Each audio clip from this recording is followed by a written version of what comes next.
Yeah, it's an interesting one. I mean, I'm talking from a personal point of view as well as professional, but professional has been absolutely fine. Everything's run quite smoothly for me. But I think personally, I run a club, and I've not found. I'm going to sound quite positive about everything, but I haven't really found many barriers. The only barriers I have found is obviously I was away. I think I've been coaching for 25, 26 years. I've been coaching for. The only time I was away from coaching for a length of time was when I had my baby, when I had my son. And that was only because I had a cesarean as well. So I would have been back sooner if I had a cesarean.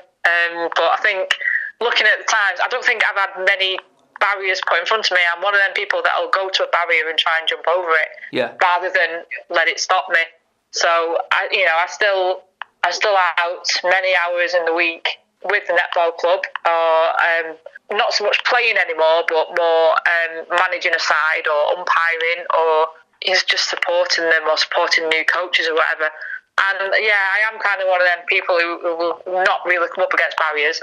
The lockdown was a barrier in some way to the sport. However, we became more active. We did couch 5K. We were out all the time on our bikes. And I think we've kind of used it as a different way to take part in activity, because my son's 5 now, and we don't want him to see there's barriers to sport in the world. So I think we always make sure we're active with him. We've always got balls around the house. We've got a basketball net in the garden. It's that kind of thing that we want us to be good role models to him. Yeah. And I think the more we can do, the better it is for him in terms of his life and sustaining activity. Because we know, he's going to be.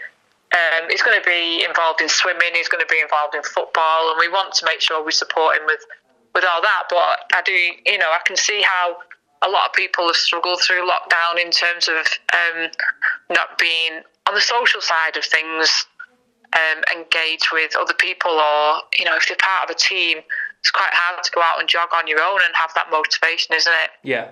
Being involved with doing challenges and things like that. So we did the Manchester Marathon, for example, in October for Believe and Achieve Trust, and giving ourselves challenges to work on has been quite good as well. I know we've got a Strava group now in our netball club, and we're all competing about how far we can walk or run or cycle each day. And I think things like that have been quite good. But again, I can see how some other people wouldn't. There are a lot of women and girls who don't take part in our Strava group or don't go out and walk, and don't have the chance to. And I think that's been probably one of the barriers I can see for participation when we return to netball, when we actually get back. So you head up the Tameside School Sports Partnership, and you've seen loads of girls taking part.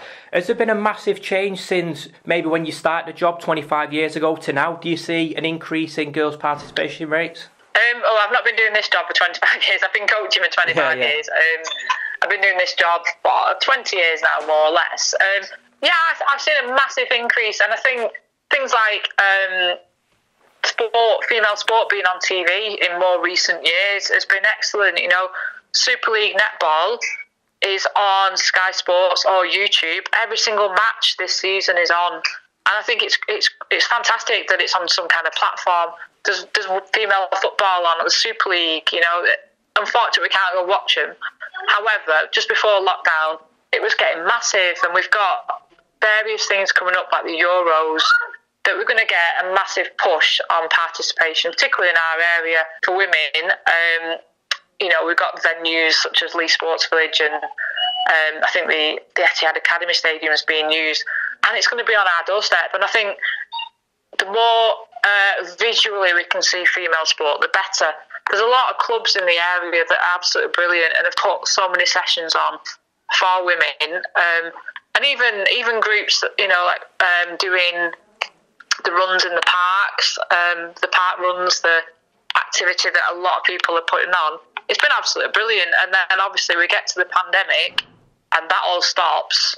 And I think it'll need a lot more support for women to get back into sport. I know, for example, I run a back to netball session in Wigan, and we were building it up quite well. There's regular participants there.